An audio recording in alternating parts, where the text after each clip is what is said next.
बात करते हैं घर के उस कोने की जिसे दिवाली में हर कोई सजाता है। हर कोई चाहता है कि ईश्वर का आशीर्वाद उसकी जिंदगी में शामिल हो।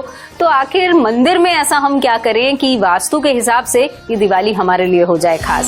सबसे पहली बात, आपको अपने मंदिर की स्वच्छता और साफ सफाई का बहुत ज्यादा ध्यान रखना है। अपने घर के उत्तर पूर्व या उत्तर पूर्व कोने में ही आपको मंदिर को सजाना चाहिए, यानी नॉर्थ ईस्ट या नॉर्थ ईस्ट कॉर्नर में। साथ ही ये ध्यान रखना चाहिए कि जहां आप अपना मंदिर बनाते हैं वहां या तो सूर्य का प्रकाश अच्छी मात्रा में आता हो, यानी सुबह उठते ही सनलाइट आपके मंदिर में आनी चाहिए, और यदि ऐसा नहीं है तो आपको अपने मंदिर को प्रकाशमय बना के रखना चाहिए, यानी बहुत सारी लाइटिंग वहां पर हमेशा बना के रखनी चाहिए।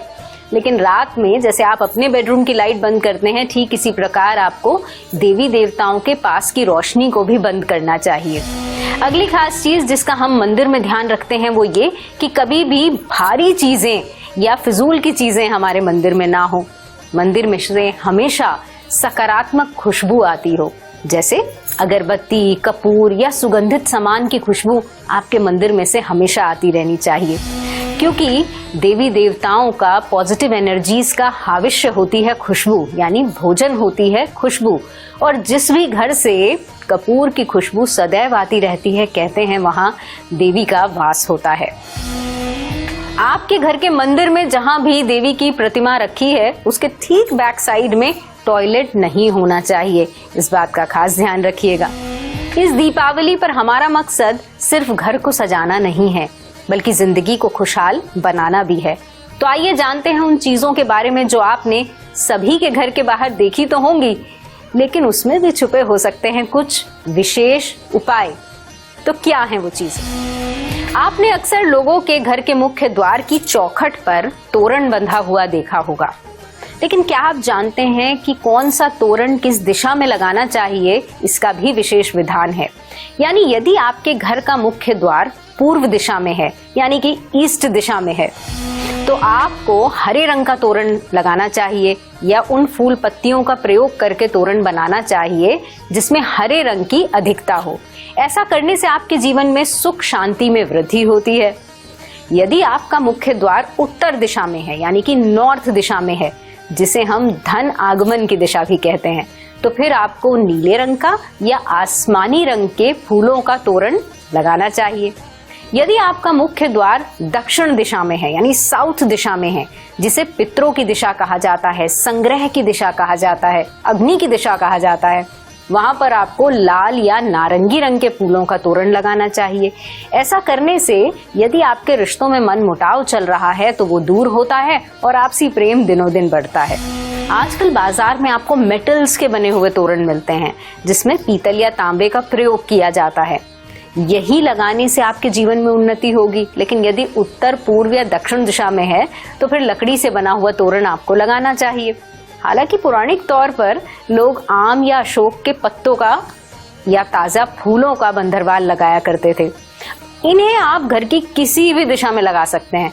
बस ध्यान ये रखिएगा, यदि फूल मुरझा जाते हैं तो आपको इस तोरण को तुरंत हटा देना चाहिए, क्योंकि सूखे हुए फूल और पत्तियां नेगेटिव एनर्जी को घर में बढ़ा देते हैं। अब आपको बताती हूँ इस दीपावली पर वास्तु के ऐसे कुछ छोटे छोटे उपाय जो आपके बड़े बड़े कामों को सिद्ध कर सकते हैं। सबसे पहली बात, यदि आपको ऐसा लगता है कि आपके घर में काम बनते बनते रुक जाते हैं, यानी प्लानिंग्स बहुत सारी रहती हैं लेकिन प्रैक्टिकल नहीं हो पाते आपके काम, तो प्रतिदिन जब आपके घर में साफ सफाई हो या पोछा लगाएं तो आपको नमक या सेंधा नमक की 2 चुटकी उसमें अवश्य डालनी चाहिए। थोड़ी सी हल्दी डालने से भी लाभ होता है। कहते हैं कि जिस घर से गूगल और चंदन की खुशबू आती है, ना सिर्फ वातावरण सुगंधित रहता है बल्कि हमेशा उस घर में पॉजिटिविटी बनी रहती है। तो आपको प्रतिदिन प्रातः उठकर और शाम को अपने घर में कपूर प्रज्वलित करना चाहिए। इसी तरीके से आपको गूगल की धूनी भी अपने घर में चारों ओर घुमानी चाहिए। खास तौर पे यदि आपके घर के किसी कोने में वास्तु दोष है, यानी कि गलत दिशा में गलत कंस्ट्रक्शन हुआ है, तब आपको वहां पर एक घी और सिंदूर मिलाकर स्वास्तिक बनाना चाहिए। ऐसा करने से उस कॉर्नर के वास्तु में जो डिफेक्ट है, जो कमी है, उससे होने वाली नेगेटिव एनर्जी के प्रभाव में रोक आती है। तो इस दीपावली पर आप भी भगवान गणेश और माँ लक्ष्मी की मूर्ति लेकर अवश्य आएंगे। आपको बताती हूँ उससे जुड़ी हुई कुछ खास बातें जिसका आपको ध्यान रखना है जब आप मूर्ति का चयन करते हैं। सबसे पहली बात, मूर्ति लगाते समय आपको ये ध्यान रखना है कि मूर्ति वजनी होनी चाहिए, यानी प्लास्टर ऑफ पेरिस से बनी हुई मूर्ति ना हो। किसी भी मेटल की, चांदी की, सोने की यथाशक्ति आप मूर्ति अपने घर में ला सकते हैं। घर तथा कार्यस्थल पर, यानी जब आप अपने ऑफिस में भी पूजा करने जाएं तो आपको बैठे हुए गणेश लक्ष्मी की मूर्ति ही लेनी चाहिए। खड़े हुए गणेश लक्ष्मी की मूर्ति हम कभी भी अपने घर या कार्य क्षेत्र में नहीं रखते हैं। यदि आप मिट्टी से बनी हुई गणेश लक्ष्मी की मूर्ति ला रहे हैं तो ये ध्यान रखिएगा कि मूर्ति की मुख मुद्राएं, यानी जब आप माँ को देखें, जब आप लक्ष्मी माँ को देखें, भगवान गणेश को देखें, तो वो मुस्कुराते हुए नजर आने चाहिए।